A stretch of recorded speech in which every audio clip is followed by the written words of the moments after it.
This is the Lifestream Final Fantasy Podcast, episode number 15 for February the 10th, 2015.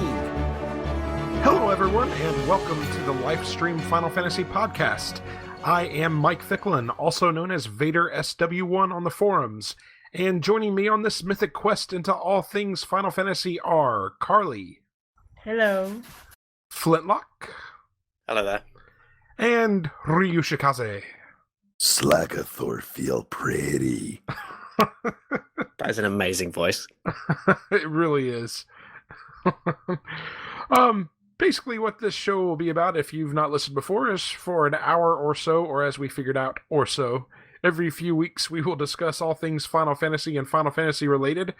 We'll hit upon recent news and notes and delve into a different topic of discussion each episode. If you have a recommendation for something we should discuss, feel free to hit us up at lifestreampod@gmail.com or comment on the episode posts on the forums each week. Guys, what have we been playing this week? Well, I played Final Fantasy IV all the way through in about 12 hours, so that was that. That's impressive, Flint. That's impressive. Well, it's because you invited me onto the Retrospective Podcast. That's the only reason I did it. I'm not a big fan of Final Fantasy IV. Spoilers. Still, 12 hours is a pretty good speed run. Yeah, no kidding. May I ask how you were able to accomplish this without doing any kind of level grinding or anything like that? I did need to level grind at the end. Basically, I went into the speedrun blind. I didn't know any strategies or even know the game very well. And most of it is actually not too difficult. I tried a couple times, but basically I got to the end of the game and just could not beat the final boss and just had to keep trying and ended up grinding for probably about 3 of those 12 hours before I could actually do it. I'm just surprised you got there that quickly, because I was going very quick myself, and it took me 18. Yeah, Granted, I did all the side quests. Yeah, Still. I didn't do any. Okay. I thought maybe you should have done, because there could have been some useful items to fight Zeramus with, but And a bit of some levels, yeah. yeah. Were you playing the GBA version, Flint? I was playing the complete collection version on the PSP. Wow, that's really impressive. Paint me impressed. How about you, Ryu?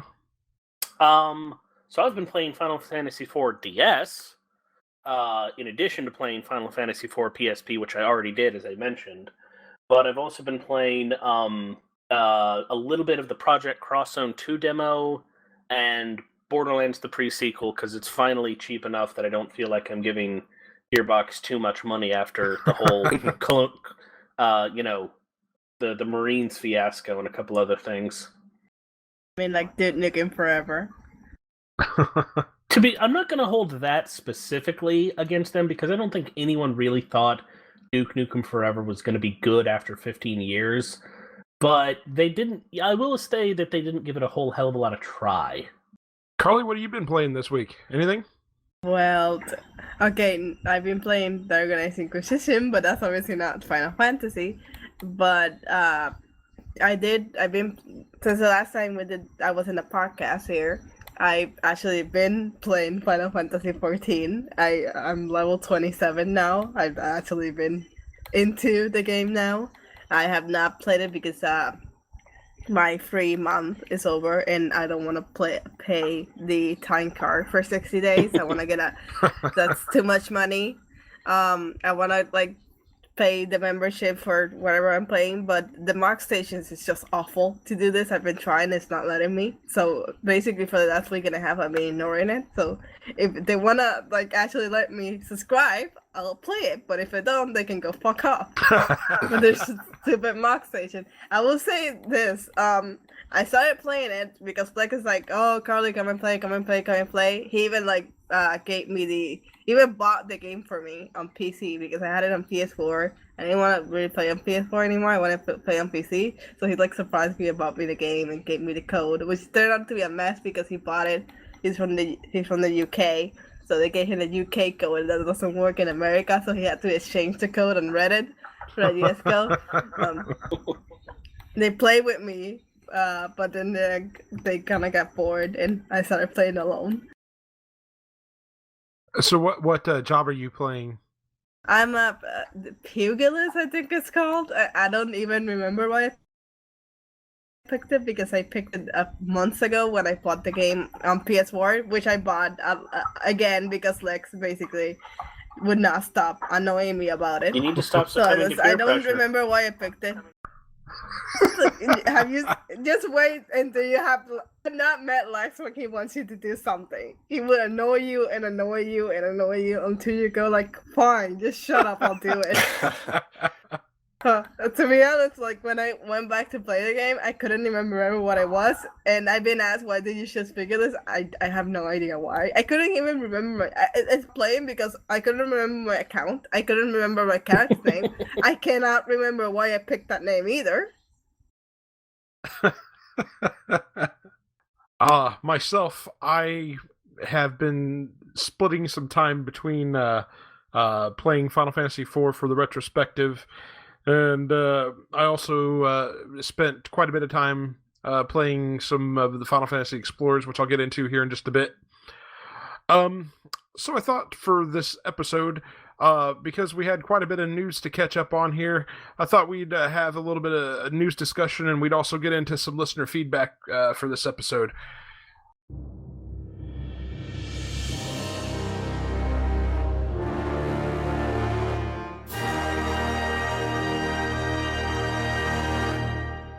So, opening up on the news here, big news for us, and much to my very pleasant surprise, the Lifestream.net and this very podcast you are listening to won 2 Ultima Final Fantasy awards. We won in the best non-wiki Final Fantasy fan website and best competing Final Fantasy podcast categories. So thank you very much to Joe and Caleb and to all that voted for us on the Ultima Final Fantasy Awards. It was very much appreciated. Well, on behalf of everyone who voted, you're welcome. Thank you for considering our ramblings and sex jokes appealing. They are good sex jokes. I mean, let's not sell ourselves short. I see what you did there. I mean, we can definitely get them long and drawn out. Moving on from that, Final Fantasy Explorers was released in North America and Europe on January 29th. And I spent, like I said, quite a bit of time playing through the game, playing through the first several missions. I've never played any of the Monster Hunter games. Have any of you? No, I have not played any of those games. No, me neither. I have. Of course you have. Yeah. Ryu, did you pick up Explorers then? I have not yet. I'm planning on it, but I'm actually holding off because my big purchases for this month were actually kind of decided a few months ago.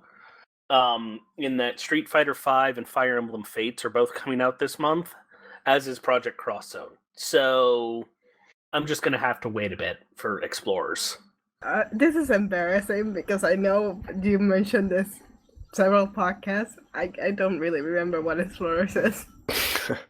Okay, so just a brief explanation of what Final Fantasy Explorers actually is. It's actually set up in a way to be almost like a smaller version of a MMO in a way.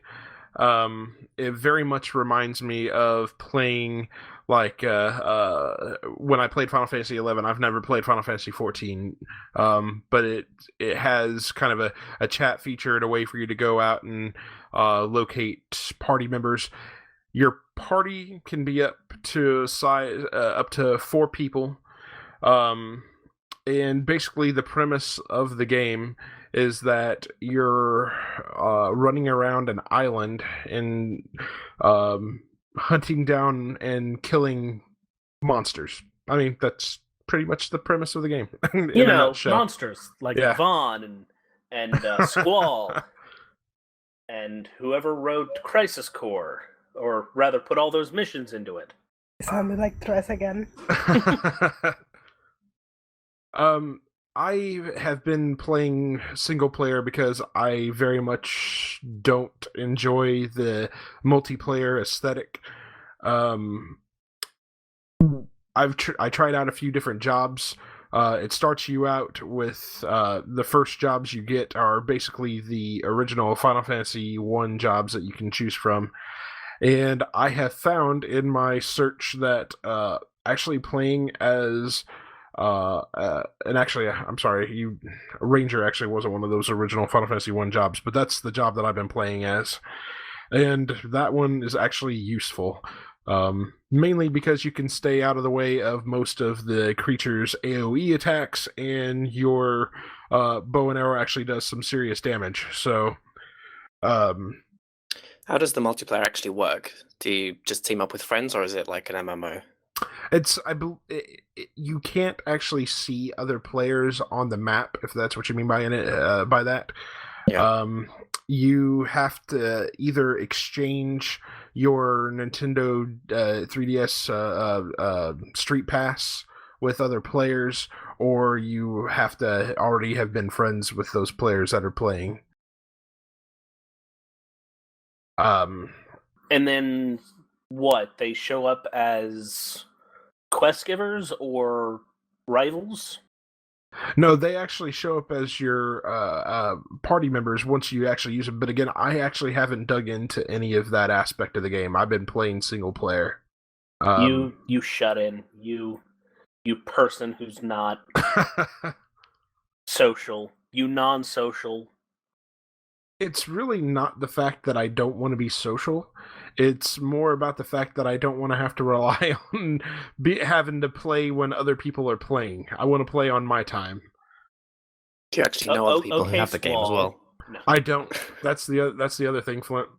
I know that there's a couple of people on the TLS forums that have mentioned that they're kind of waffling back and forth about whether or not they're actually going to get the game, but I don't actually know anybody else that actually went out of their way to pick it up. So, Well, the answer to waffles is always more syrup, please.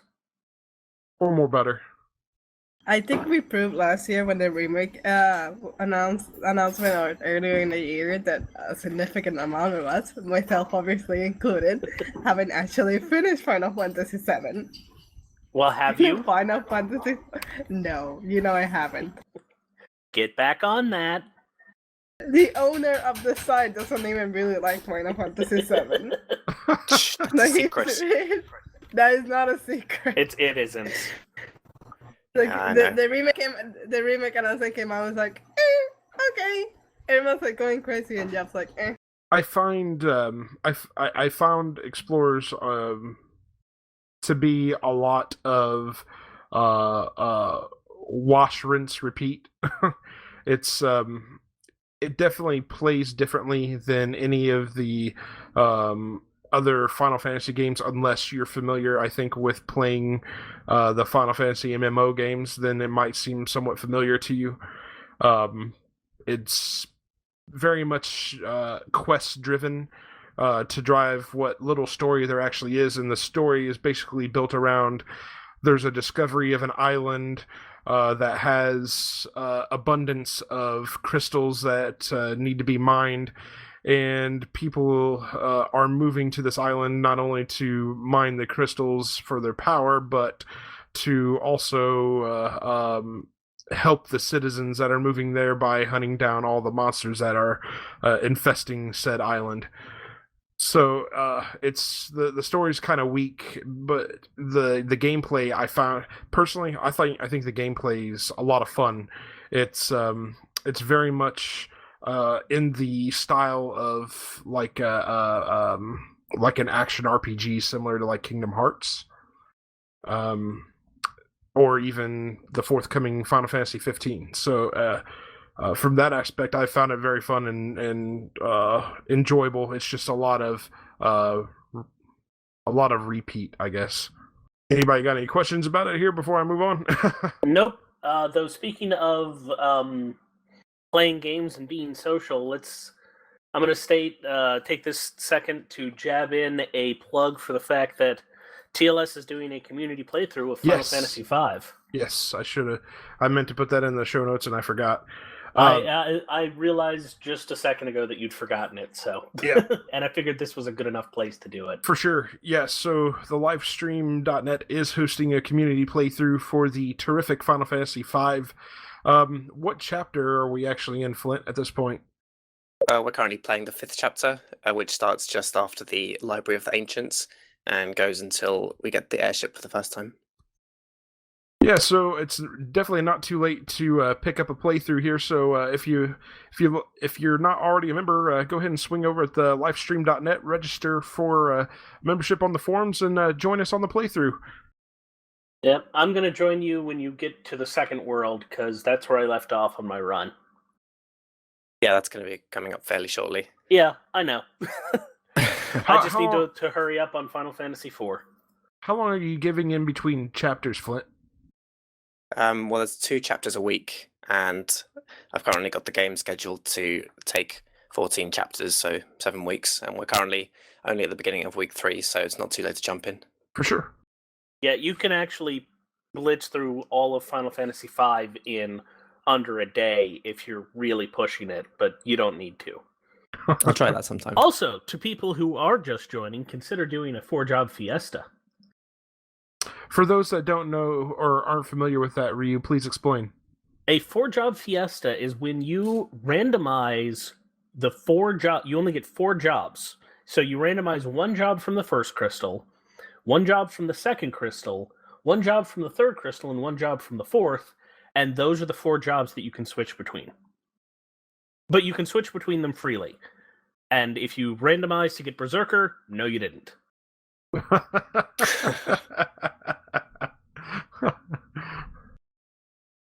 Berserker's is that from the first or the second crystal? Second crystal. So if it's, I thought it was from the second, but that means that you could get it and then still go back to the job you had from the first crystal when you're fighting a boss or something. Yeah.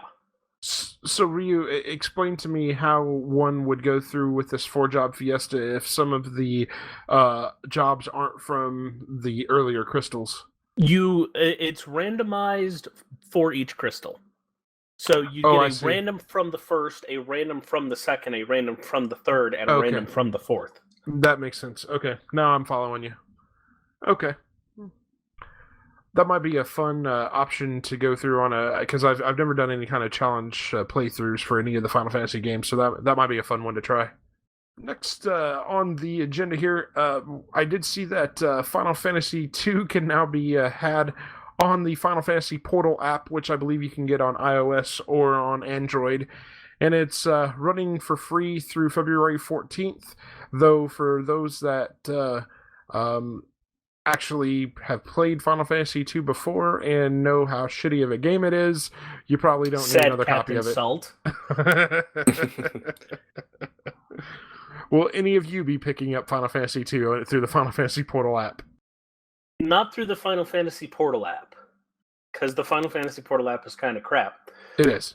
But I already have several copies of Final Fantasy II, so okay. I don't have any copies of Final Fantasy II, but I still can't imagine a scenario in which I'd want to play through a full Final Fantasy game on my phone with a 4-inch screen. Yeah. I've heard some of the ports for the Final Fantasy games at least to iOS anyway, have been crap. I hear the controls are really bad and such, so I don't know how it is for the Android ports, but I've heard the iOS ports are bad. Feces by saying that the iOS ports for Final Fantasies are crap. That's how bad they are. Well, speaking of that then, since we're on that subject, Final Fantasy IX was also released to iOS and Android phones on yesterday, January 9th. I wonder if... Again, why? Thank you, Flynn. I mean, it's not that I have a problem with the games coming out on them, like, altogether. If someone else wants to play them, knock yourself out. But why release them on iOS and Android before releasing it on Steam? That's what I don't get. Yeah. Because it's Square Enix and it's stupid, and obviously it makes sense for them. Well, I think it might be because there's a Steam sale at the moment and they want to wait until that's finished, but Who knows? I mean, Ryu, hadn't you explained previously that the phone game market in Japan is just out of control out there? Oh, it absolutely is, but 9 isn't really a phone game.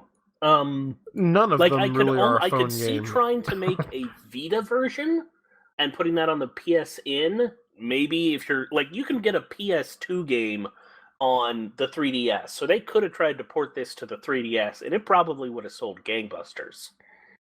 Do you think the 3DS would have been able to properly handle Final Fantasy IX's graphics and everything? Absolutely. Okay. It handles Tales of the Abyss, and that's a PS2 game. Yeah, I don't know. I don't have very many 3DS games at all, so do they have to use multiple cartridges in those cases, Ryu? Nope. No? The 3DS cartridge size is actually larger than plus with the compression of today, the FMVs can be so much smaller than they were on the disc. So it could fit easily. Interesting. Also, I saw that Bravely Second finally got a release date for North America. It is going to be released on April 15th, and I am super fucking excited for this. I know that they're also putting out a collector's edition version of the game, though I have not seen any details on that, at least for the North American release, but I hope it's comparable to what they announced for Europe. Flint, is this something you'll be picking up? Nope. No? I haven't played Bravely Default either. Is there a particular thing that's keeping you from playing it, or just no interest? In no particular order. Time, money, and having about 1 billion other games to play already. Fair enough. Time is a significant thing for Bravely Default. It's not a... Well, it is a hard game, but it's a lengthy game. Even it doesn't require so much of the grinding, but there's just a lot to do in it. Reed, are you going to be picking up Bravely Second then? Yep. Excellent. Perhaps you and I will have to play it together and do a review of it. Sounds good. I still don't have a 3DS, by the way. I'm sorry? I still don't have a 3DS, by the way. I've mentioned this on previous podcasts, but that's also another reason why I'm not going to be getting it. That is a sin, sir. I mean, that's no excuse. Just get the cartridge, look at it, play the game that way. You know, that's the thing I should mention about Final Fantasy Explorers, too. It came out for 3DS, but it makes no use of the fact that it could be in 3D. It's all straight up 2D. Oh, that's brilliant. Yeah, right? Let's release a game to the 3DS that takes no advantage of the gimmick for the system. I wasn't being sarcastic. I hate 3D. That would be great for me. I agree as far as that's concerned. I'm not a huge on 3D either, but I just you can always turn it odd. off. It's just sort of one of those things of you didn't even try. Yeah, correct. Correct. It's like releasing a game for practically any PlayStation console and then just refusing to do anything with the sticks at all. Carlie, should I even bother asking you whether or not you'll be picking up Bravely Second? Did your mic die again? That is a no. She unmuted herself, but she's not talking, so I think something is going to die at the Carlie household tonight. Let's hope it's not Carlie. Figure this fucking shit out. Now that we can hear you again, Carlie, will you be picking up Bravely Second? I will not, and my microphone is going to die soon. Called it! Fucking ridiculous. You're just going to have to pre-record your thoughts on the rest of the show now. We'll just fit them in later. Yeah. Just, find a good secluded spot that nobody ever checks, possibly international waters, and just, make sure that nobody ever sees the microphone again. Next subject here, I did see Final Fantasy Tactics Advance was released in Europe to the Wii U Virtual Console on January 28th. This kind of popped up out of nowhere. I don't think Square actually announced that was coming at all, so Nope. I'm a big Tactics Advance fan, so that's very exciting. I hope they end up releasing it to North America as well. I'm hoping that they either release Tactics Advance 2 as well. For sure, but yes. My absolute magical druther's hope is that we get Final Fantasy Crystal Chronicles with net play. You know, that's another game in the Final Fantasy series that I've not devoted a whole lot of time to. And I know that the whole premise of playing the original Crystal Chronicles anyway, was to play multiplayer. So yeah, I'd be in agreement with you. I'm sorry? You can play it on your own if you need to, but it is a lot more fun with a lot more people. Yeah, and I think that's more the premise than that they were trying to do with Explorers than really it is with an MMO, I guess. I think what reminded me more of it being an MMO was just seeing some of the like the chat log and stuff like that, and the way that it keeps a log of everything that you do, everything you pick up, everything you fight, so on and so forth. It's very reminiscent of an MMO, but the way the setup, the way that the party system works with Explorers is more like Crystal Chronicles, because I believe you could play with up to 3 friends on Crystal Chronicles. Is that right? Yep. Yeah. So. And each one of you has a different mini-map on your GBA, and it's just good fun. And that would actually be a very good use of the Wii U's, second screen. Or they could release it for the 3DS and it, just be perfect. They actually released the sequel to Crystal Chronicle on the DS, and that was actually pretty good. It had a really metal ending, actually. The main villain has the ability to switch dimensions, change things up on you, and so he keeps trying to switch it to escape you, and then he discovers that there is literally no set of criteria, there is no universe where you are not coming directly to gank his ass.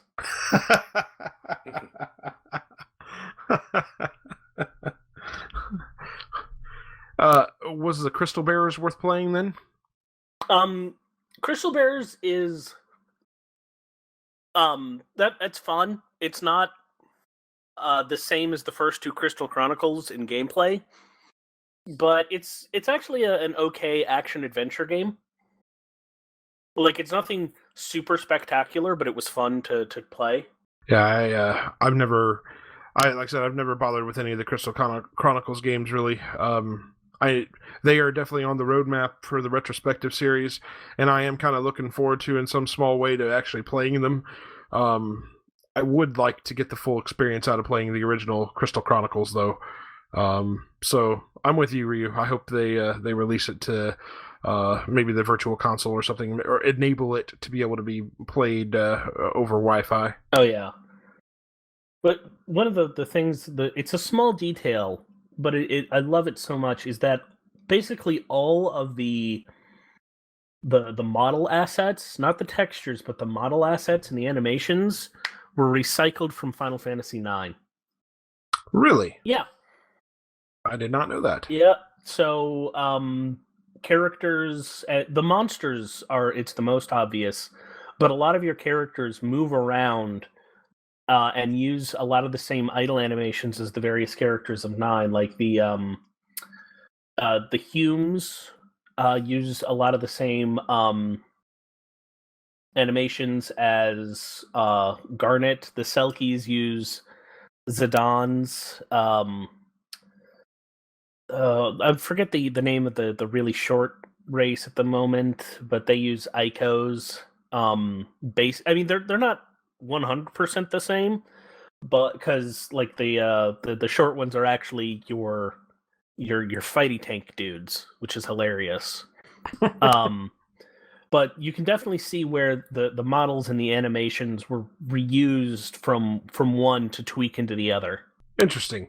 Yeah, it probably made for making the game a bit cheaper to develop then, because of reusing assets then. Oh, absolutely. I mean, it's why Final Fantasy, but like making the assets is one of the most expensive parts of game development.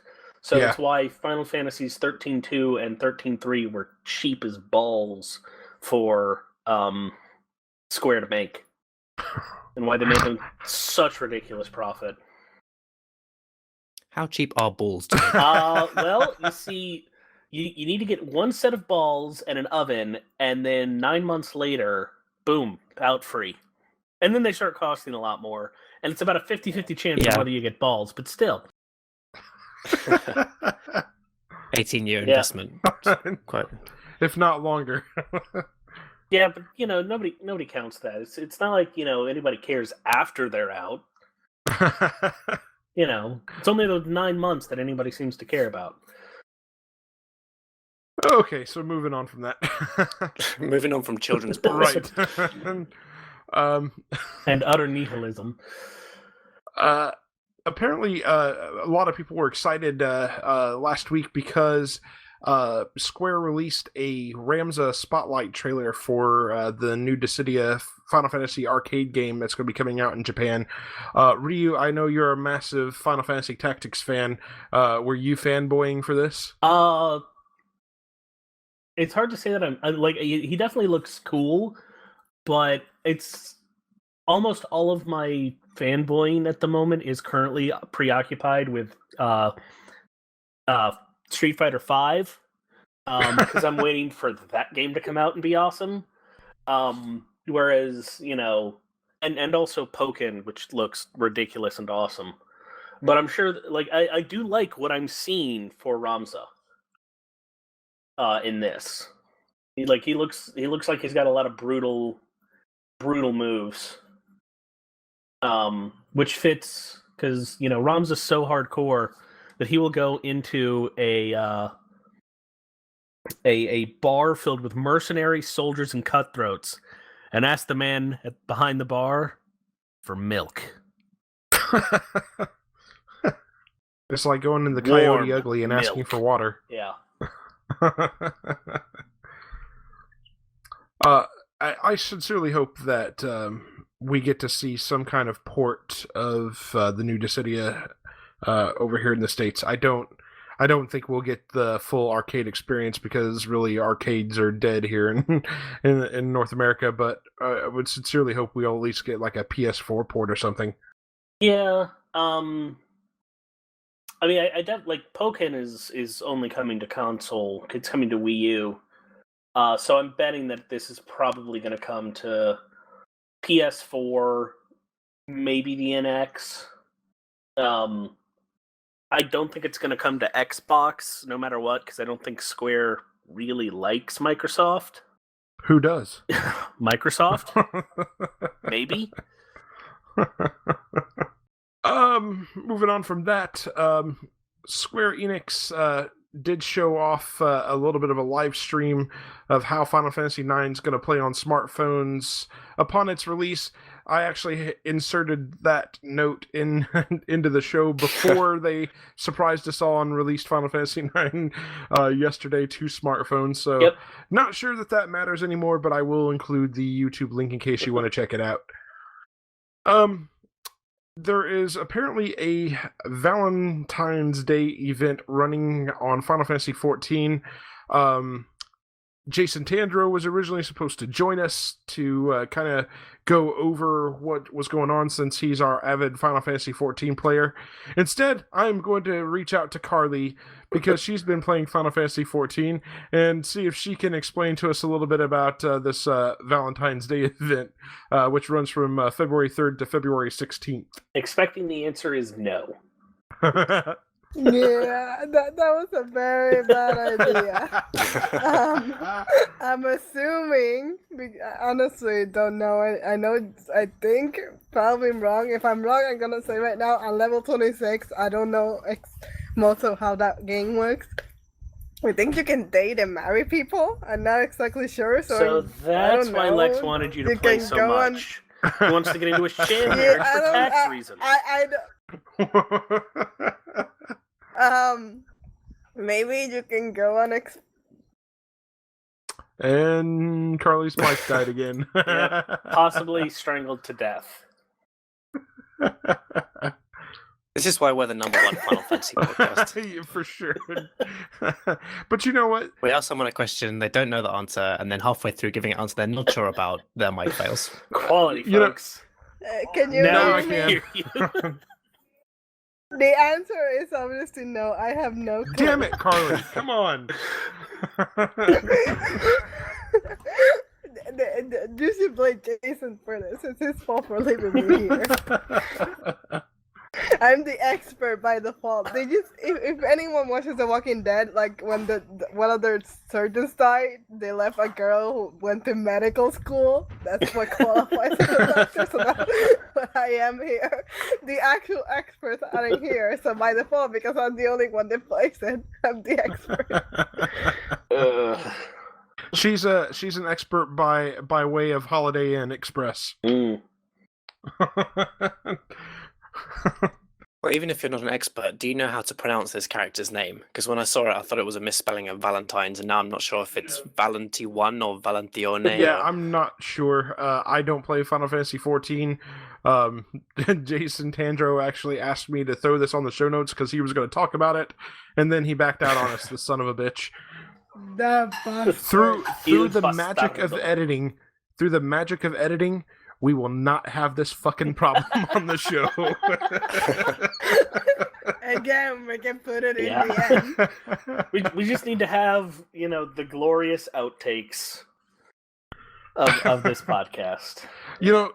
We don't actually know what we're supposed to talk about. At some point, I'm gonna have compiled so many outtakes and shit that I'm just gonna be able to put together a whole episode dedicated to outtakes and flubs. Already? You can do. We can do like an end of the year outtakes. We need 2 episodes for that. 2. We need like 5. Okay, so moving on to the next subject, which is another Final Fantasy XIV subject. Carlie, are you ready for this? Heavensward Patch 3.2, The Gears of Change, is scheduled for release on February 23rd. You can read a lot more about it on Final Fantasy XIV's Lodestone website, which I will include a link to. Carlie, are you ready for this? And we've lost her again. Damn it. That is how ready she is. For Final Fantasy XIV. Jesus. She is running away. And that might be an appropriate response. She is only level 26. JT is getting shit next episode for this. Can you hear me? Yes, now we can. Okay, the only thing I know about Heavensward is that it's the expansion for the game that I don't...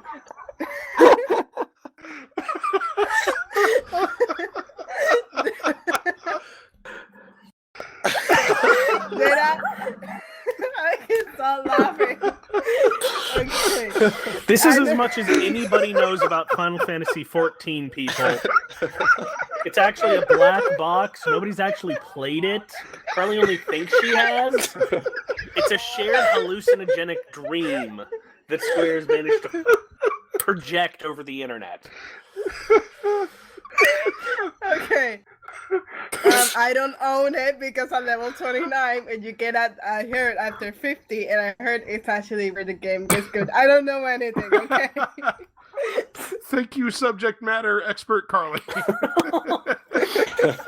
I am amazing at this. I mean, we got through that a lot quicker than if, JT was here. That's true. I'm looking forward to the next piece of news on the agenda as well. At least this one, I've got enough information to speak intelligently about. So, so the full Final Fantasy XIV Heavensward soundtrack releases to Blu-ray disc on February 24th, 2016. Square has been releasing some 4 or 5 song EPs through iTunes. That's just kind of been given snippets of the Heavensward soundtrack, but they're finally putting the whole thing on Blu-ray disc. It will include over 60 tracks. It includes music up through patch 3.1. It will include Dragon Song, which was composed by Nobuo Uematsu. It will also feature 2 bonus movies, 2 bonus tracks, which will be full orchestra recordings of Torn from the Heavens and A New Hope. includes a Spoony Bard minion, which might be worth the purchase price alone. And it will include access to MP3 files from the Blu-ray disc as well. And I will actually include a link to the storefront for Square Enix where you can actually pick this up and purchase it. I'm actually kind of excited for this. So all I know is that a Blu-ray disc is an evolution of the compact disc and DVD format. Do you not own a Blu-ray player, Flint? No, I was doing a Carlie. Oh, okay. Sorry. Yes. What can you tell us about the blue lasers that are used? They have a shorter wavelength than the red ones, which is why you can fit more data onto the disc. I see. Right now, Carlie is flying us the bird. No. This is actually pretty funny. Ellis missing from Flint is a bazinga. I don't do bazingas. Okay, so moving on Now it's from... time to press select and get the ATR. Yes, and moving on actually from our oh-so-knowledgeable experience with Final Fantasy XIV, we will move on to talk a little bit about the latest Final Fantasy XV active time report. Therein, they unveiled a hierarchy of the villains. I am going to let Ryu take a stab at saying the names of some of these characters here, and so go right on ahead, Ryu. Ledolus, the leader of Niflheim. Arden, who rules over the governors and the versatile researchers. Glauca, who rules over the captains, who they themselves rule over the Magitech infantry. Also unveiled was a character named the Dragoon, whose real name is Aranea Highwind, who is almost assuredly the bastard child of Sid Highwind, bastard child of Cain. I have a theory that at some point or another, all the Dragoons just accidentally jump into different dimensions and, fall in love with somebody and then accidentally jump away. I would like it noted, for the record, that Aranea also features some nice boobs. Square Enix, in the active time report, were very keen to stress the fact that Aranea is beautiful. Like, the two people who were on the stream kept saying, she's very beautiful, she's very beautiful. Like, yeah, we can see. You don't need to tell that. That's kind of why I slid in the joke there, so... Yeah. I was quite disappointed. I mean, I don't want to get into a whole feminism conversation here, but, like, they gave her the standard female armor in RPGs, and I thought it was a bit stupid. Yes, Not as I stupid agree, as her face mask. Oh, yeah, that's true. She looks like she's going to be a hockey goalie. Or possibly that she showed up late for the Super Bowl with that weird, stupid grill. Very, like, lingerie football league-esque. And I should note that Arden and Glauca are underneath, answer directly to, is it Ledolus? Is how you pronounce that? Probably. Ledolus, yeah. They also showed off the magic system. They showed off 3 types of magic, specifically Fire, Thunder, Blizzard. And apparently the magic will be an inventory item, and I'm kind of curious as to how exactly that's going to work. Well, you see, there's this game called Final Fantasy VIII. Yes. And that's all I have to say about that. It could be that. Fuck. I hope it's not that. It's Please probably God, not that. going to be literally, like, stocks. But it's probably going to be like you have to find the right stone in your inventory or something. I did think that actually seeing it in action was really cool for the first time, though. I think it looks the effect looks really nice with the spells. Yeah, and they went into quite a lot of detail about how some objects in the game world are going to be flammable, Yes. and how the land sets on fire and stuff like that. So Yes. Looks pretty cool. It does. They also showed off some new stealth gameplay footage. I don't really remember much of this. Flint, Ryu, Carlie? I remember it because I was thinking that it's basically Metal Gear Solid. Yeah, okay. Well, I was thinking a little more Dishonored, but yeah, Metal Gear Solid. The teleporting makes maybe it not Dishonored. in like the actual gameplay mechanics, yeah. But like the aesthetics of the sort of walking tank creatures that were being fought in that stealth sequence, combined with the fact that it was a stealth sequence, just made me think it was a Metal Gear ripoff. Code name Magitech? Well, to be fair, we only got half of a Metal Gear Solid game when 5 was released, so maybe this will be the conclusion to it. Tabata also revealed that the button configuration apparently will be attack, defend, jump, and warp. And I think the reason why that got brought up is because there had been some asking of whether or not there was going to be a defend button, if I'm recalling correctly. Based on the demo. I still don't think we really got information about how the defend command is going to work. Yeah. I remember thinking when I was watching it, is it going to be a time-based defense, or is it just going to be select the command and then you defend until you choose to do something else? Or is it going to chew up like mana points? Based on everything else, I'd probably say it's going to be like a timing, like a parry system. Because this definitely seems much more like an action setup. Absolutely. They also revealed that there will be an ally growth tree that will provide for a fourth combo, which, I mean, okay. I assume that this, whatever this growth tree for the fourth combo will be something that's worthwhile. Maybe not. Who knows? Yeah. Also, I think a part of the active time report here, Square Enix also unveiled a website for Uncovered Final Fantasy XV. And they actually didn't. I'm sorry, they didn't reveal the website on the ATR. They just mentioned that there was going to be this event, Uncovered Final Fantasy XV. Later, unveiled the website through a viral email campaign. Did any of you receive the emails asking to register for this? Nope. I got one. Nope. I think it because I registered for updates on the Final Fantasy XV website. So basically what it was offering fans a chance to RSVP to the live event, which is going to be hosted by people I don't know, Greg Miller and Tim Geddes from Kinda Funny.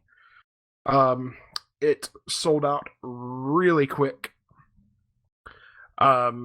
It's going to be live streamed from the website, and the event's actually going to take place at the Shrine Auditorium in Los Angeles, California on March 30th.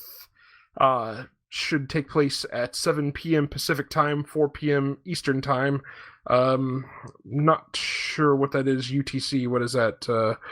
I think you guys are 4 hours ahead, so it would be 8 p.m. UTC? I think 9. 9 p.m.? Okay. Yeah. The release date is to be revealed at this event, and apparently they'll have a playable tech demo that they're going to show off. And they're promising lots of additional information here, so please be excited. You know what this means? They've finally given us a release date. It's an announcement of an announcement. Yes. Yeah. So based on this, what is your guys' best guess as to what the release date for Final Fantasy XV is actually going to be? You're going to make us sound very stupid here. No. Just taking an educated guess, was all. I'm not even sure I want to make an educated guess, because it wouldn't be very educated. Sometime this year. There's no money on it, Flint. Can I just say 2016? I'm going to say late November this year. If they are going to try... It's either going to be late November this year or late November next year. No, they promised it's still coming out this year. Okay, then it's going to be as late as they can get it, but not December, because they're going to want people to be able to buy it for the Christmas rush. Yeah, my guess is probably going to be Q4 also. And it sounds like that's the direction Flint was leaning as well. In fact, they may even release it the day after Black Friday. That would be an interesting move. Why would you release it after Black Friday? because that way people aren't expecting it to go on sale on Black Friday. Okay, well, fair enough. Fair enough. I'm kind of hoping that they're going to do some kind of collector's edition with it too. So I am one of those that will foolishly go blow the extra money for the collector's edition. So that said, they might do it on Black Friday, but only in a bundle form. You mean like with a PS4 bundle kind of thing? Okay. They probably will. I can't imagine them not doing some kind of special bundle. Final Fantasy IV's got, the PS4's got some kind of Final Fantasy 15 graphic on it or something like that. No, it's a lightning graphic. It's still, it's just a picture of her cleavage. It's lightning and Cloud just sort of, standing there, slightly bored. Cloud's in a dress. Slightly looking like one another. Yeah. There's a reason why when I was telling somebody, it's not that hard to make a functional, not super shitty, high school AU. I made the two of them twins because that's a fucking, running joke in and of itself that they're the same person. Okay, so the last little bit of news here that we had, I was just going to have us give a quick update on the Retrospective series. Sounds like Flint and Ryu actually already are done with Final Fantasy IV already, except Ryu is now doing a DS playthrough. Where are you at on your DS playthrough, Ryu? I'm right at Baron, so Cecil is a paladin, and I'm right about to beat the crap out of Yang to get Yang back in my party. Excellent. Because defeat equals friendship. Only in Final Fantasy's realm. No. Watch the Nanoha series. It applies even more. I'll take your word for it. I mean, I'm not even joking. Like, the entire first 2 seasons of that is Nanoha beating the crap out of somebody and then becoming the best friends. That is also a show that turns from, this is a magical girl, to, this is a science fiction action series about the end of the world. With possible lesbians. I say possible because they're raising a girl together, but they also both seem to have love interests outside of each other. Okay, I wasn't really paying attention until you said lesbian. What are you talking about? And that's how we summon Carlie back into that is the podcast. The best way you can summon me to anything. No, but seriously, what are you talking about? I'm totally very interested.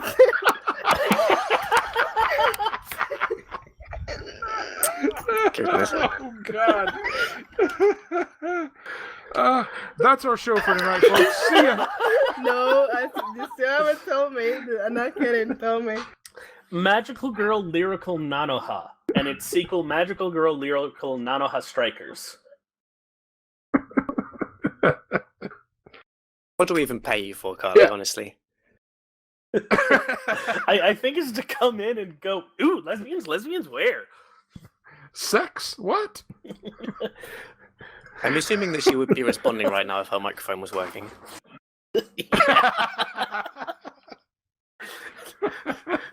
Time and space came together just so that Carlie could go, ooh, lesbians! And I guess real quick for myself. Can you hear me? Now we can. I'm sorry, did you say lesbians? We just need to keep saying lesbians every so often to keep the mic working. All right, a little bit of lesbians news for lesbians. I don't think I laughed this much in a podcast in a long time. Jesus H. Christ. The last one. This might be the most discombobulated episode of the podcast we've ever had. Yay. Okay. Pulling us back on track real quick. For my playthrough on Final Fantasy IV, I'm actually just outside the Dwarven Castle doing some level grinding. So if you don't hurry up, I'm going to lap you. You probably are anyway. So there's actually I should remove the probably from that. You are going to lap me because unfortunately I don't have mounds of time to spend playing video games anymore. And then stop grinding. Yeah, just start playing. Well, the only The only way I couldn't grind is if I cheated, and well, I'm trying not to do that through these retrospective playthroughs, so... I mean, I didn't grind, and I didn't cheat. So... Well, I'm pick up calling the you slack. better than me, sir, damn you. Okay. I totally cheated. It took me 12 hours just to do the 64 stair glitch. I'm really bad at counting. That is a fun glitch. Actually, that anecdote is pretty much what happened at this year's AGDQ. I don't know if anyone was watching it, but they have I was actually. They have donation yeah. incentives to have extra runs, and one of them was, I think, raising $4,000 to have a glitch, 64 stair glitch exhibition of Final Fantasy 1, because it's also in that game. And Yep. the guy got around to playing it, and there was 3 people on the couch, and they were so busy talking that they didn't count the number of stairs correctly. I think 2 or 3 times, and basically they just gave up on it. So good $4,000 well spent on that. That took. So what's the hilarious. glitch? I don't think I'm familiar with it. Well, in the original Final Fantasy, at least, if you go up and down a specific set of stairs in a castle 64 times, then you do something to the memory of the game, and then you basically warp to the end. Wow. And there's something similar in Final Fantasy IV, but I'm not entirely sure how it works.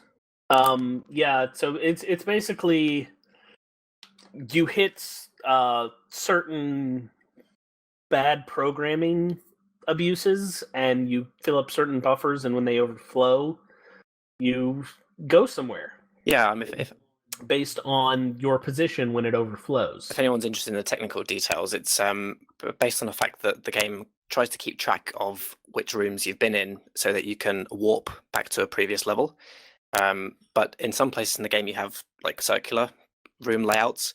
So when you keep going through doors or up and down stairs, the game always like adds 1 to your room counter instead of what it should do, which is add 1 when you go to a new room and then subtract 1 when you go back. So then you just keep increasing it, and eventually it overflows. Interesting. I didn't know that. I'll have to look into that. All right, so that closes us up for news and notes for this episode. We also got some listener feedback.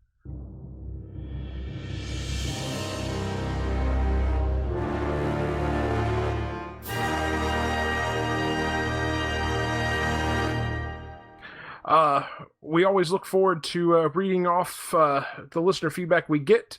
So we'll start off our listener feedback discussion with the feedback we actually got on the Lifestream forums from the episode 14 of the podcast. First remark comes from our good friend Tetsujin. Flint, you want to read this one? So Tetsujin says, on the subject of the Star Wars expanded universe being canon, according to Lucas, who may or may not be a lesbian, he pretty much said the opposite. Always said he sees it as a separate parallel universe. There's a reason why they had tiers of canon instead of it being just one canon. Anything lower than the official George Lucas canon could be seen as one continuity if you so wished, but technically none of that had any relevance to the core canon, because outside of a few elements here and there, Lucas ignores the expanded universe. Then he's copy and pasted something from Wikipedia, which I'm guessing I don't need to read out. Don't bother. Yeah. It's Wikipedia. Yep. It is a hive of scum and villainy. If I could do a good Chewbacca voice, then I'd read it out, but... Oh, here, hold on.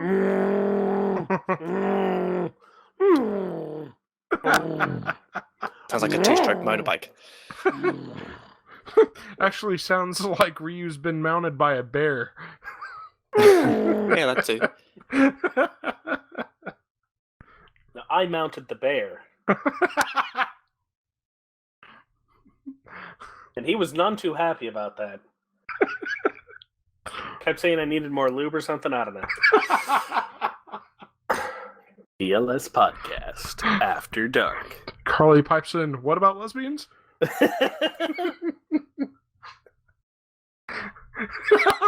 She came off mute, but we can't hear her.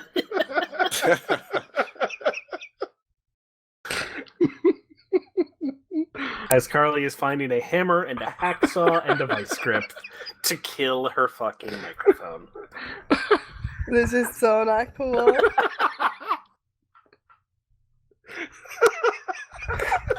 Okay, I don't know how you guys are probably gonna laugh more, but while we're doing the podcast, I'm reading, and do you want to know what I'm reading about? What are you reading about? Lesbians? Well, I think that's a given. Oh, and I think her mic went out again.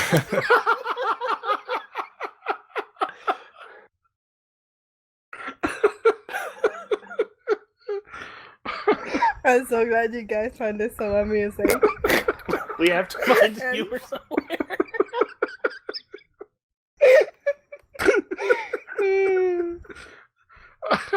My God, this episode is a fucking train wreck. So it's in good company. So what are you reading? You know what? Let's just move on. Yeah. Tets, thank you very much for the explanation on how George explains the EU canon. I understand that Expanded Universe technically was a different tier and such. However, as I recall, when the Expanded Universe was really getting rolling, I think I read in like a official Star Wars Insider that it was mentioned that the Expanded Universe was considered proper canon. So, regardless, it doesn't matter anymore. So You're moving both on. Right, because there are tiers of goddamn canon. Yeah, Everything in the Star Wars universe is canon, but to a different degree. you're right. Or at least it was when there still was such a thing as the EU. Fortunately, there isn't, and we're left only with the movies, the 2 cartoons, and Shadows of the Empire, which is as it should be. Because Dash Rendar said so. And you believe Dash Rendar, don't you? Shadows of the Empire should remain canon. It should be the... If they're... Yeah, never mind. I'm not even going to get into it anymore. Moving on. A remark from Interslicery says, honestly, the thing that offends me about Lightning entering the fashion world is that people enjoy, or at least Square Enix thinks people enjoy, Lightning enough that she would be considered for advertising outside of Final Fantasy. It was Louis Vuitton that reached out to Final Fantasy. That is just the most bizarre thing. Yeah. But it's not without precedent because, as I mentioned, Gucci and JoJo's. Yeah, And Gucci reached out to JoJo. It is strange though. It just seems like an odd choice. I don't know. A bizarre one? Yes. Yes. Well, there we go, JoJo. That's all the remarks we actually got from the live stream. Again, thanks to Tetsujin and Interslicery. We also got some emails. One of which is specifically requesting one of our dear hosts to read. Carlie, do you want to read this email from Sarah, aka Crash Ouch, on the forums? Or is your microphone even working well enough for you to do so? It's working, and I could try. Let's see how long it goes before it dies. I'll give it a go. Hey guys, I hope you're all alright. I hope you're feeling better now, Mike. I don't remember if you were sick. Yeah, I was sick. I am feeling much better, thank you. I'm such a good friend. So what did I want from Final Fantasy this year? Aside from the obvious Final Fantasy 15 to come out sooner rather than later. Yeah, that's a good thing. And be good. Lots more exciting information on Final Fantasy 7 remake. Okay, that's what it says.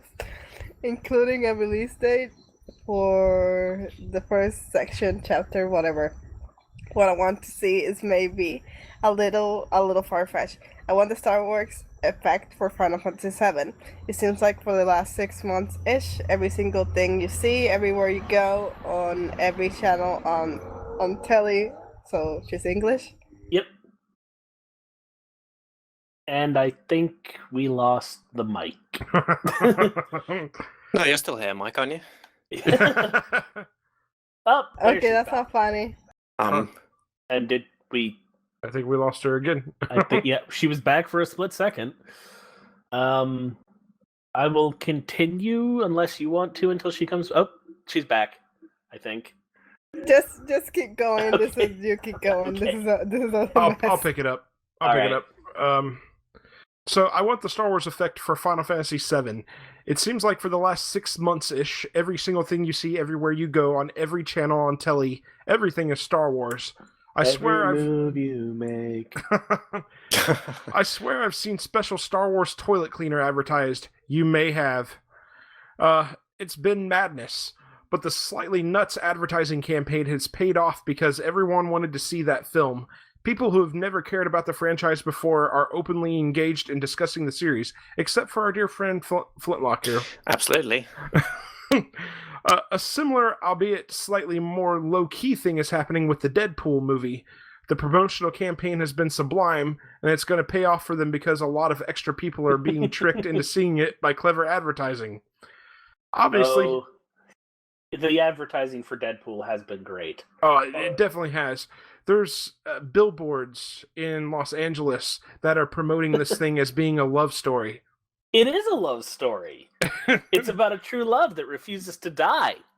Yeah, it's actually clean pictures of Ryan Reynolds. Yeah. So they're totally misselling the movie. Sitting on a bench together and looking wholesome. Yes. So yes, the advertising has been brilliant. Obviously, Final Fantasy is a popular series. I mean, look at all of us. And I'm going to be bold right now and say 7 is the standout game. The one people know best and think of first. But I still can't have discussions in the pub about it. It's not amazingly easy to find people who care enough to talk about it. When the remake news dropped, I had to be excited about it all by myself in real life. Luckily, we have TLS. Yeah, I am going to say this real quick.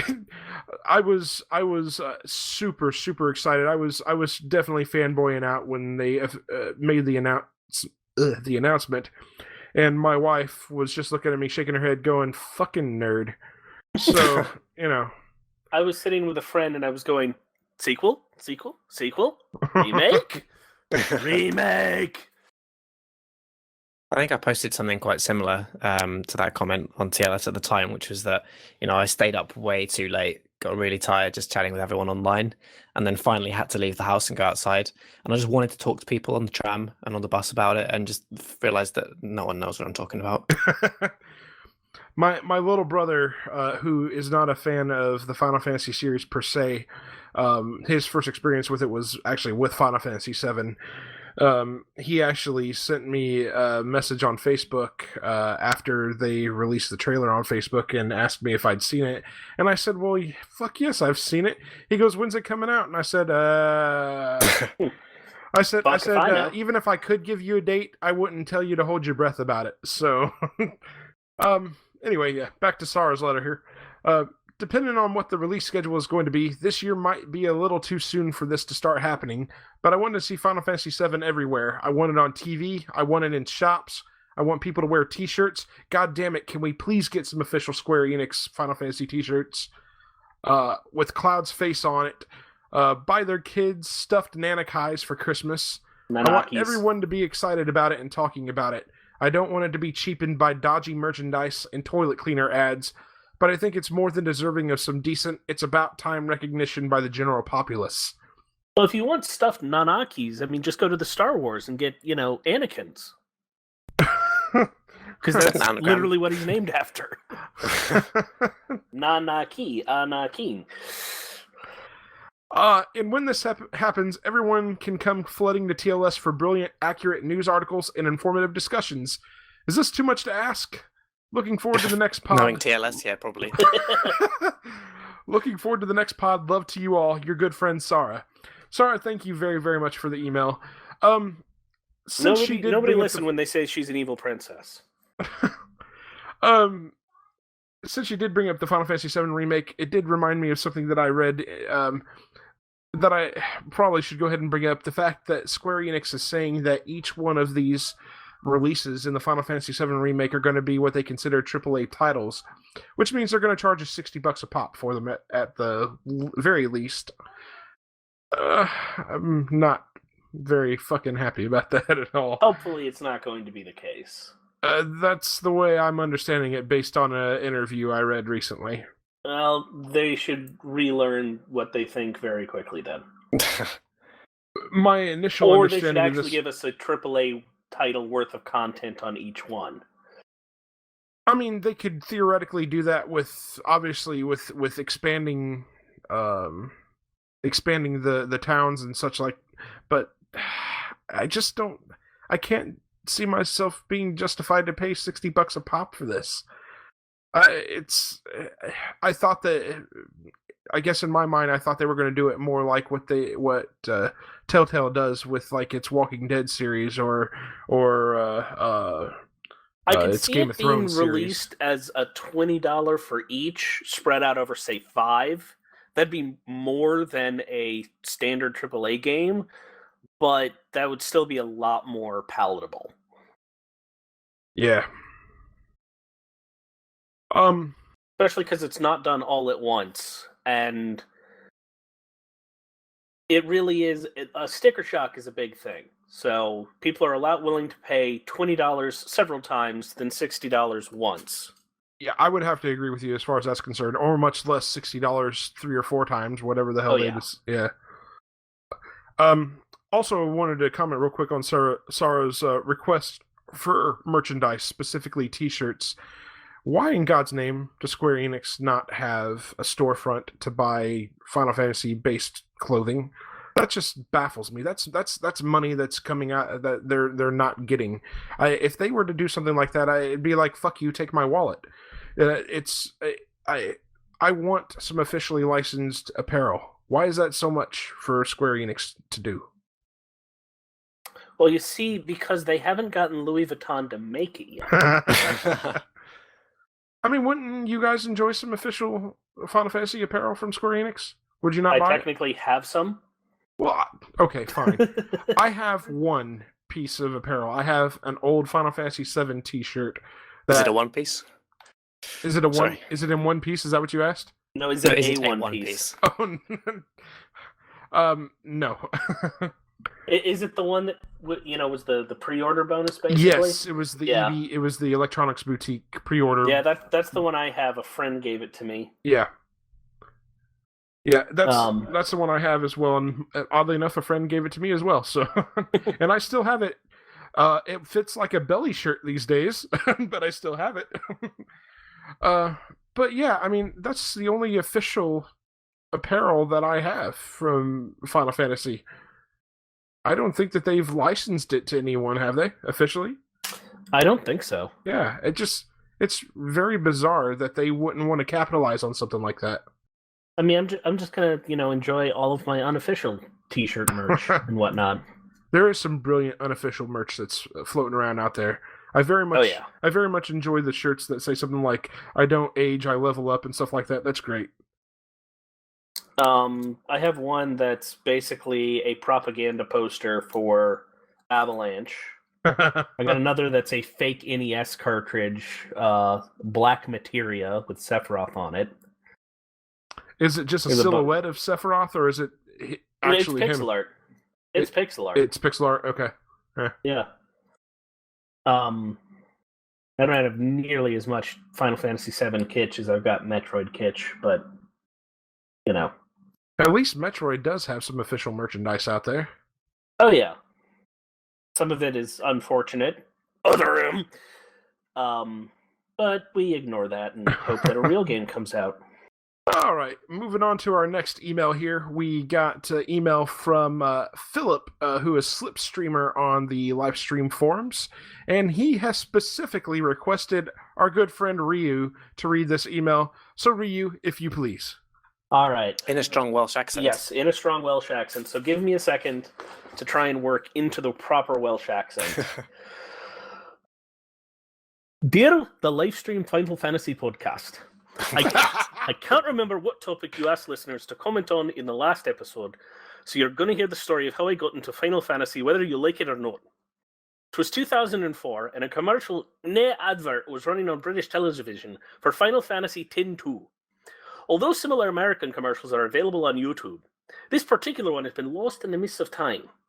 Jade from Sweetbox's Real Emotion was playing in the background, and it sounded fantastic, as I'm sure you all will agree. I looked it up, other Final Fantasy music, and came across Faye Wong's Eyes on Me. This song was also fantastic. I had a large back catalogue of official UK PlayStation magazines and looked up some reviews for old FF games. They scored well, and the little screenshots of Forest of FF9 seemed to match perfectly with the romance of Eyes on Me, and so I decided to finally try some Final Fantasy for myself, having previously dismissed it as a game with too much maths.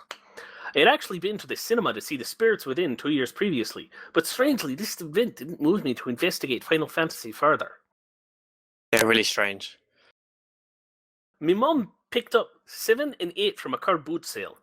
I attempted to play 8, thinking it was the more modern game would of course be better. Turned out I was in school and had access to a computer or something. Then someone offered me some cards. So I switched You're out to of your 7 accent. You're out of your accent. and... hold on.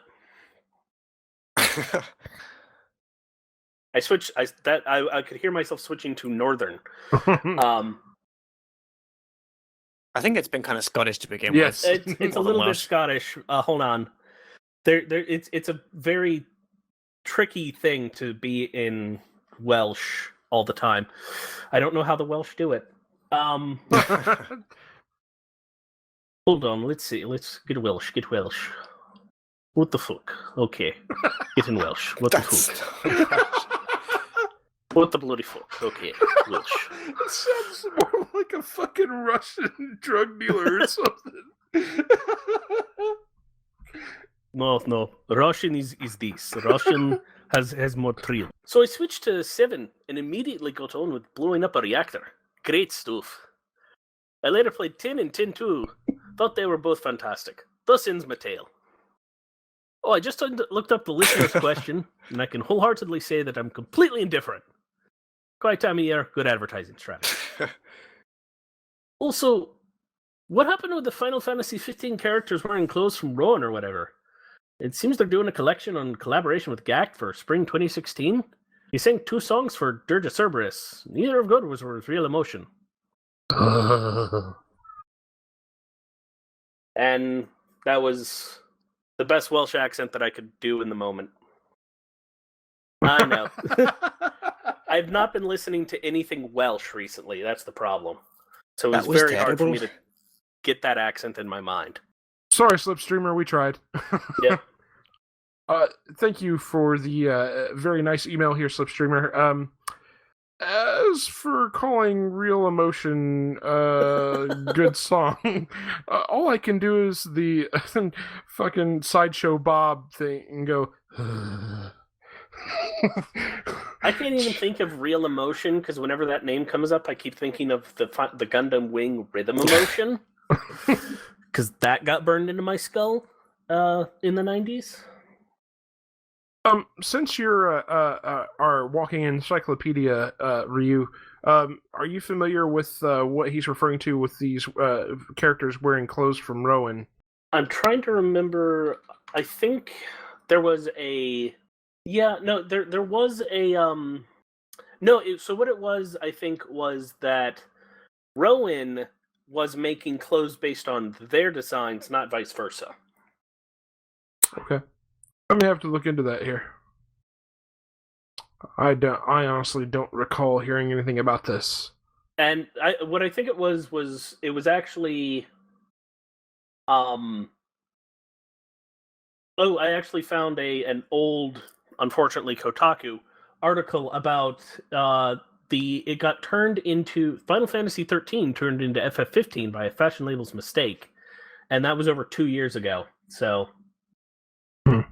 and it might have been actually before... Yeah, because way back in 2008, Rowan announced they'd be making Versus 13 threads based off of, the characters. On the Rowan's website, though, they changed it to read from 13 to 15. So it had been, there for a couple of years already. So, they'd been planning to do the 13 is actually 15 for a while when it got announced. as to his remark about starting with Final Fantasy X2, I'm sorry. I truly am sorry. And It might be the best way to start, 'cause then it only gets better. Not the worst place to start. Like, it's actually a fun game to play. The plot knows it's stupid. The plot is having fun being Charlie's Angels. But at least it's not, like, Mystic Quest or Dirge or Crisis Leave it Core. to Ryu to try to justify the existence of Final Fantasy X-2. I'm not trying to justify it. I'm just saying there is worse shit under the Final Fantasy label. The Spirits Within as well. Again, I'm sorry. The thing about the Spirits Within is that if it didn't have the fucking Final Fantasy label, at least not so prominent, it wouldn't be so bad. No, you're right. As a standalone movie, it works. Yeah. As a Final Fantasy movie, it does not work. Yeah. But I'm saying that there's stuff under the Final Fantasy label that is just terrible under its own merits. And then is made worse by being a Final Fantasy. Fair enough. I am curious, Slipstreamer, if Final Fantasy X-2 continues to be your favorite game, or do you actually feel like, or did you finish Final Fantasy VII, and if so, do you feel Final Fantasy VII has trumped X-2 by any chance? In other words, are you sane? Also, Flint, please don't was insert not words his into my first mouth. one. X-2 was just the one that got him looking because he saw an advert. Looks like he played 8 first, from what he's saying. Well, note that he later played X and X2 and thought they were both fantastic. Yeah, no, 10, I will agree with. 10-2. Okay, But yeah. just because Sideshow Bob is afraid of women doesn't mean you have to be. Or afraid of stepping on a rake. Well, I mean, you should always be afraid of stepping on a rake because there's one right behind you. We finally did get some iTunes reviews. I'm really happy about this because I've been begging for them since we started. So we did finally get some iTunes reviews. I was actually really surprised. Like, what happened? We had like 5 reviews on iTunes. That's so weird. You know what I think happened is the Ultima Final Fantasy Awards happened. Honestly, I think that actually got us a little bit of notice because prior to that, we were kind of the little podcast that could, and here we are. We're finally getting reviews, and some very nice ones at that.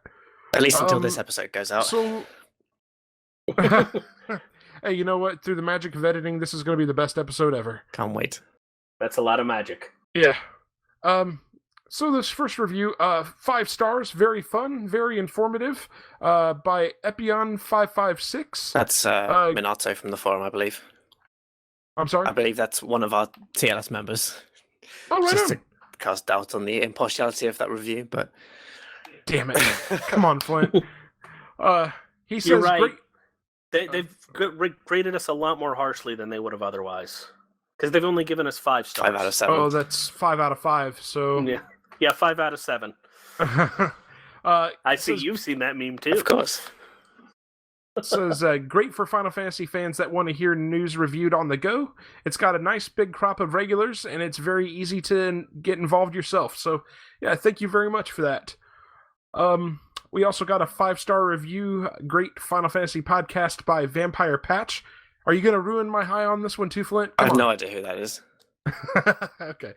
The podcast is a good way to keep up on some of the news you might miss and hear in-depth conversations on everything Final Fantasy. Also enjoying their retrospectives and look forward to the future ones.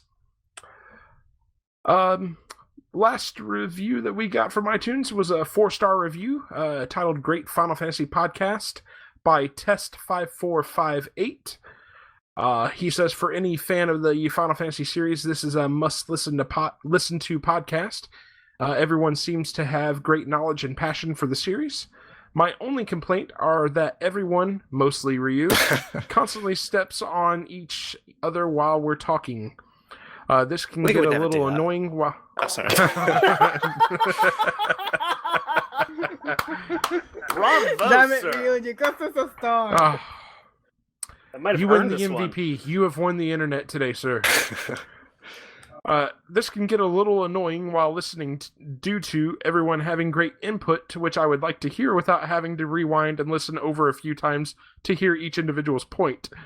other than that, I'm always excited to see a new episode has arrived and always enjoy each episode. Keep up the retro series too. It's absolutely fantastic. Wheels on fire. Rolling down the road. Thank all of you really for the very kind words, and we will certainly take your complaint under advisement test. I'm not sure how. So basically, we will mute Rio the whole thing. I'm not sure that it's always going to work out to where we're not overstepping each other. Unfortunately, I think that's a symptom of a couple of things. One, there is a slight delay in the speech using the format that we use.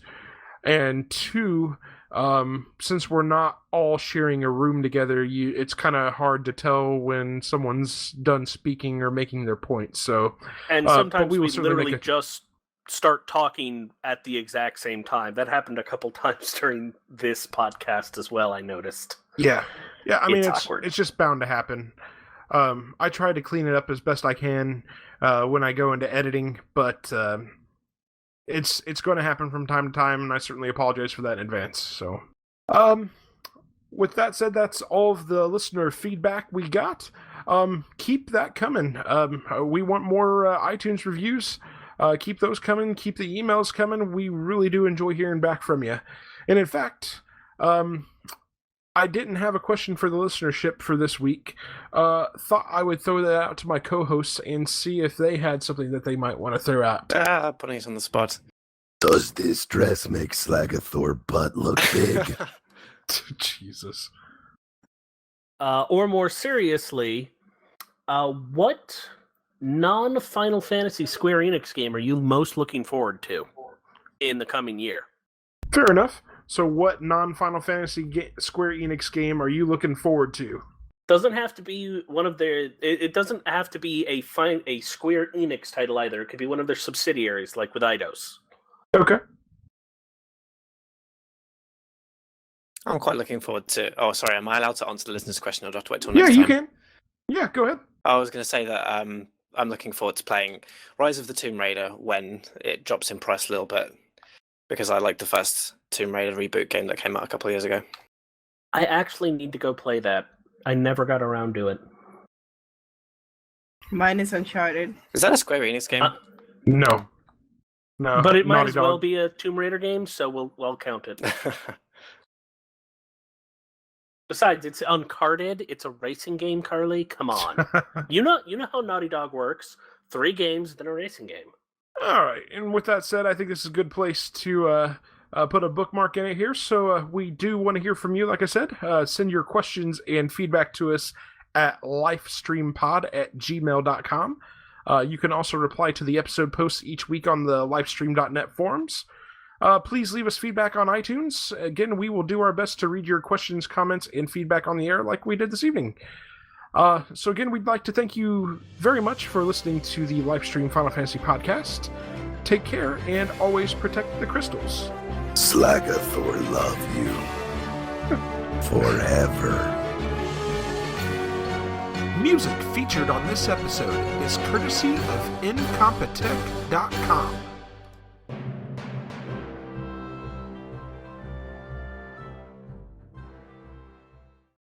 We are currently playing the 5th chapter, which is starting from just after the return to the fire ship, if I remember rightly. What the I'm hell sorry, was that? repeat that one more time. That was my Somebody's phone. It went off. Yeah.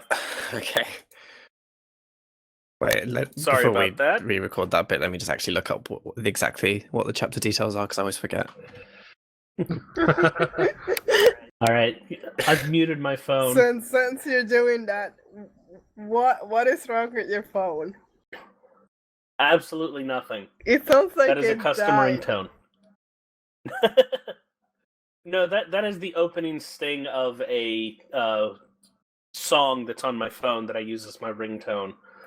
Because nobody else is going to have that goddamn ringtone. I can guarantee that. Exactly. So nobody has my ringtone. Nobody has my text signal. I'm never going to get confused when somebody else's phone goes off.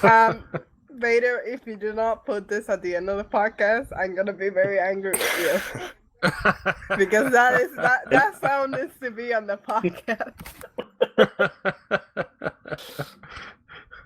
Consider it done. I believe you would come and kill me. So, or real cell phone will, by the way that sounded.